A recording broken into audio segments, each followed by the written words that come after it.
Hello दोस्तों, आप सभी का स्वागत है आपका अपना यूट्यूब चैनल एसएससी यूनिक मस्ती में। दोस्तों, अगर यदि आप भी तैयारी कर रहे हैं SSC, banking, railway, constables, Bihar police, Bihar दरोगा, रेलवे, एएलपी और technician all other competitive exam का, तो आप हमारे साथ इस चैनल के माध्यम से जुड़ सकते हैं। और आप अगर यदि आप अपना जीके जीएस को बेहतर बनाना चाहते हैं तो आप हमारे इस चैनल को ज्वाइन करें और चैनल को सब्सक्राइब करें और बेल आइकन को ज़रूर दबा लें। दोस्तों, आज का सेशन में जीके जीएस होगा और एसएससी के लिए अति महत्वपूर्ण प्रश्न है। ऑल अदर कॉम्पिटिटिव एग्ज़ाम के लिए भी जीके जीएस के लिए अति महत्वपूर्ण प्रश्न होगा। चलिए दोस्तों, बिना देर किए हुए हम सेशन की पहला सवाल की ओर बढ़ेंगे। सेशन का आपका पहला सवाल है, वित्त आयोग का गठन किया जाता है प्रत्येक 3 वर्ष में, 2 वर्ष में, चौथे वर्ष में और 5वें वर्ष में। आपका सही जवाब हो जाएगा 5वें वर्ष में प्रत्येक वित्त आयोग का गठन किया जाता है। अगला सवाल आपका है, भारतीय संविधान के किस अनुच्छेद में निर्वाचन आयोग के लिए प्रावधान है? ऑप्शन है आपका अनुच्छेद 320, अनुच्छेद 322, अनुच्छेद 324 और अनुच्छेद 326। आपका सही जवाब हो जाएगा अनुच्छेद 322। आपका सही जवाब हो जाएगा निर्वाचन आयोग का प्रावधान अनुच्छेद 324 में है। अनुच्छेद 324 में है आपका सही जवाब। अनुच्छेद 324 में निर्वाचन आयोग का चर्चा किया, यानी उसका प्रावधान है। अगला सवाल है, केंद्रीय सूचना आयुक्त का कार्यकाल होता है। ऑप्शन है 6 वर्ष या 65 वर्ष की आयु तक, 6 वर्ष या 62 वर्ष की आयु तक, 5 वर्ष या 62 वर्ष की आयु तक, 5 वर्ष या 62 से 65 वर्ष की आयु तक। आपका सही जवाब हो जाएगा ऑप्शन नंबर डी, 5 वर्ष या 65 वर्ष तक की आयु, यानी जो पहले पूरा हो जाए वो उसका कार्यकाल होगा। चलिए दोस्तों, अगला सवाल की ओर बढ़ते हैं और आपका अगला सवाल है, भारत में पहली बार लोक सेवा आयोग की स्थापना किस अधिनियम से हुई? वह कौन सा है? Indian counselling act 1893, counselling act 1909, government of India act 1919, government of India act 1935। आपका सही जवाब हो जाएगा option number C, government of India आपका राइट आंसर हो जाएगा। आपका अगला सवाल है, इस सेशन का 5वां सवाल आपका है, केंद्र तथा राज्यों के मध्य वित्त का विभाजन निम्न में से किसकी संस्तुतियों के आधार पर होता है? ऑप्शन है आपका योजना आयोग के, लोक लेखा समिति के, वित्त आयोग के और राष्ट्रीय विकास परिषद के। आपका सही जवाब हो जाएगा ऑप्शन नंबर सी, वित्त आयोग आपका राइट आंसर होगा। अगला सवाल है, संघ लोक सेवा आयोग अपना वार्षिक प्रतिवेदन सौंपता है। ऑप्शन है प्रधानमंत्री को, राष्ट्रपति को, लोकसभा अध्यक्ष को और गृह मंत्री को। आपका सही जवाब हो जाएगा राष्ट्रपति आपका राइट आंसर होगा। अगला सवाल आपका ये है, अगला सवाल आपका है, संघ की लेखाओं के संबंध में भारत के नियंत्रण में महालेखा परीक्षक के लेखा परीक्षक प्रतिवेदनों को किसे प्रस्तुत किया जाएगा? ऑप्शन है राष्ट्रपति, लोकसभा अध्यक्ष, प्रधानमंत्री और उपराष्ट्रपति। आपका सही जवाब हो जाएगा राष्ट्रपति आपका राइट आंसर होगा। अगला सवाल है, निर्वाचन आयुक्त को हटाया जा सकता है। ऑप्शन है मुख्य निर्वाचन आयुक्त द्वारा, प्रधानमंत्री द्वारा, मुख्य निर्वाचन आयुक्त के परामर्श पर, राष्ट्रपति द्वारा, भारत के मुख्य न्यायाधीश द्वारा। आपका सही जवाब हो जाएगा मुख्य निर्वाचन आयुक्त के परामर्श के द्वारा, राष्ट्रपति के द्वारा हटाया जा सकता है।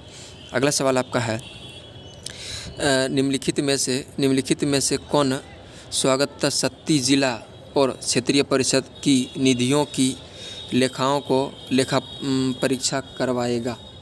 आपका सही जवाब हो जाएगा ऑप्शन नंबर ए, भारत का नियंत्रक एवं महालेखा परीक्षक। आपका सही जवाब हो जाएगा। अगला सवाल है, सिविल सेवकों को प्राप्त संवैधानिक संरक्षण निम्नलिखित में से किस अनुच्छेद द्वारा सुनिश्चित किया जाएगा? आपका सही जवाब हो जाएगा ऑप्शन नंबर सी, आपका राइट आंसर हो जाएगा अनुच्छेद 312। आपका सही जवाब हो जाएगा। आपका अगला सवाल है, राष्ट्रीय महिला आयोग किसके जरिए बनाया गया है? ऑप्शन है भारत के संविधान में संशोधन, संघ के मंत्रियों का निर्माण, संसद द्वारा पारित अधिनियम, भारत के राष्ट्रपति का आदेश। आपका सही जवाब हो जाएगा संसद द्वारा पारित अधिनियम आपका राइट आंसर होगा। अगला सवाल है, किसी राज्य विधानसभा के निर्वाचन की तारीख विनिश्चित करने की शक्ति किसे निहित है? ऑप्शन है भारत के राष्ट्रपति, मुख्यमंत्री और उसका मंत्रिमंडल, भारत का निर्वाचन आयोग और संसद। आपका सही जवाब हो जाएगा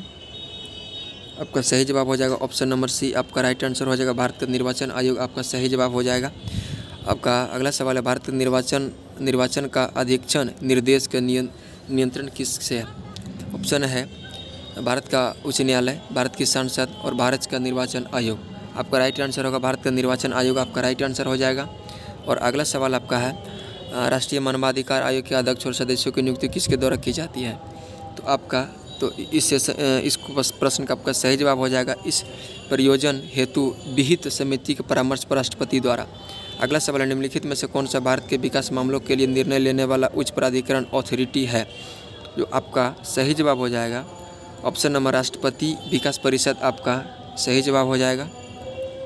अगला सवाल है भारत के नियंत्रण महालेखा परीक्षक को पद से केवल किसके द्वारा हटाया जा सकता है?